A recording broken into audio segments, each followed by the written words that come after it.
Greetings. I'm Michelle Brooks, Assistant Superintendent in the Office of Engagement here in Boston Public Schools. Our work here in Boston has really been grounded in a capacity building model that seeks to build the capacity of teachers and parents to partner for student success. With the generosity of EdVestors, we have been implementing academic parent-teacher teams in 2 Boston schools. What you're about to see is a third meeting of the academic parent-teacher team classroom meeting at the Blackstone School with teacher Lori Gover. And you will see the tenets of the academic parent-teacher team demonstrated. She will first welcome parents and do an icebreaker. That will be followed by a review of student data and progress. Then she will introduce a foundational skill that she will want parents to work on over the next 60 days. And then she will introduce and model strategies for at-home activities. And then the parents will have an opportunity to try them and practice them themselves. That will be followed by goal setting. And parents and Ms. Gover will set goals for their children for the next 60 days to give them something to really shoot for. We are so very grateful to EdVestors for their support in our work around implementing academic parent-teacher teams. And we're also very appreciative of the work of Dr. Maria Paredes, who is the creator of academic parent-teacher teams. We hope you enjoy the video.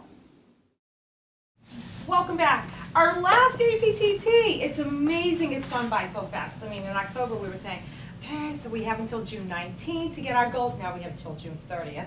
But we're getting our goals and the kids have done so well. Have you noticed any differences? All right, so that's going to be our icebreaker today, is turn and talk to a partner. And there's only 4 of us, so we can actually talk for an intimate discussion. What did you enjoy about APTT, and what did you see mostly about your child's improvement because of this process? So basically, what was this whole process about that you saw most growth in your child? So turn and talk to each other. She was struggling with learning. I feel like it was more self-esteem, like, I'm so behind, I can't do it, like, shuts it down. And sometimes we'll go over the words, and she has mastered the alphabet, like she can say every single one, and she can pronounce all of them, and the tapping has helped a lot.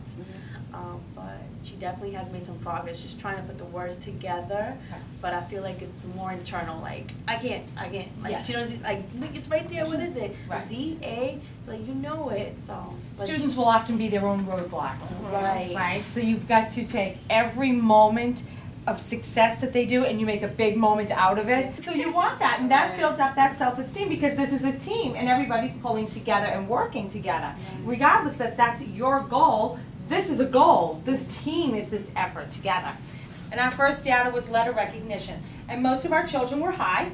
That was fine. Then we had our on levels, and then we had some strugglers, some who were like, ooh, a letter, right? And there was some gasping in the room. People were stunned. Because the data doesn't lie. When you saw the number, and there were some who had very low numbers. That was fine. Because what did we say in October? It's a marathon. We're here till June 19th, we said then. Now we're here till June 30th. And so now it's still a marathon. We're taking those steps. We breathe. We're supporting each other. Because we explained academic, parent, teacher, team. We're coming together. We know where we're at. We know where we need to be. And we'll get there. In yellow, this was their December numbers when we came together regarding the segmentation. So when you're talking tapping, that's called segmentation. We break down a word. We go cat, at, okay? Now, when they were dibble tested back at the beginning of February, their gray bar is their new number. Great progress. So if you look in your red folder and you flip up your little card, your little peekaboo card, you will see your child's number, and you will then look at the chart and you will look for your child's number. So if my child is number 6, that might have made me gasp, okay? Which we had.